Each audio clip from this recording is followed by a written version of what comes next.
কি গরমই না পড়লো রে বাবা।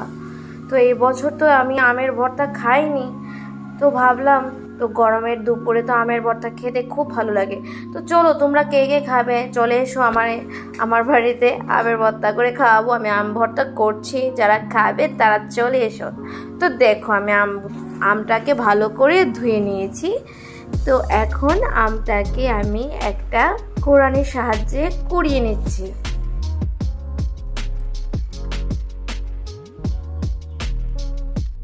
তো আমটাকে ভালো করে আমি কুড়িয়ে নেব।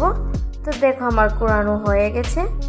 আর আমটা দেখো একটু হলুদ হলুদ হয়ে গেছে না, বা 10 দিন থাকলে আমটা পেকে যেত। এইরকম আম দিয়ে আমের ভর্তা খেতে আরো বেশি ভালো লাগে।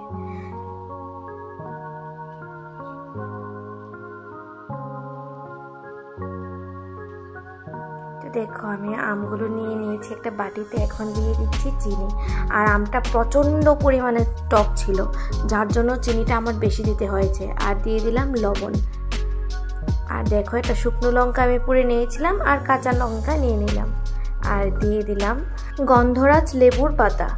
তো গন্ধরাজ লেবুর পাতা দিলে তো একদম মানে কি বলবো, আম ভর্তার লেভেলটাই একটু অন্য লেভেলে চলে যায়। তো এখন ভালো করে মেখে নেব। তো গুড় দিয়েও ভালো হয়, তো আমার গুড় ছিল না, গুড় শেষ হয়ে গিয়েছিল। তো এখন এই দুপুরবেলা কে যাবে দোকানে, তার জন্য আর গুড় ছাড়াই আমি চিনি দিয়ে করে নিয়েছি। গুড় দিলে আরো ভালো হয়।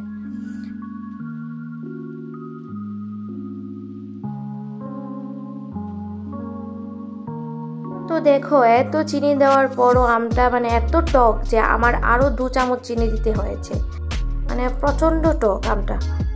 তো আমার মা মাসি তারা বলছিল তারা নাকি দুধের সর দিয়ে আমের ভর্তা খেত আগে। তো একদিন করেছিল, আজকের থেকে অনেক আগের কথা। তো আমার তো খেয়ে বেশ ভালো লেগেছিল, খুবই ভালো লেগেছিল। তোমরাও কোনো সময় খেয়ে দেখো। আর যারা মানে আলসার গ্যাস্ট্রিক আছে তারা তো জীবনেও খেও না, তাহলে তো একদম শেষ, কেল্লা ফতে একদম উপরে চলে যাবে। কিন্তু দুধের সর দিয়ে আমের ভর্তা খেতে এটা মানে অন্য লেভেলের, খুবই স্বাদ, খুবই স্বাদ।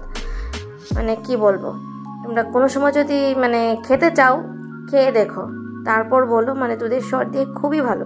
যারা খেয়েছো তারা তো জানোই, আর যারা খাওনি তারা একবার ট্রাই করে দেখো দুধের সর দিয়ে আমের ভর্তা।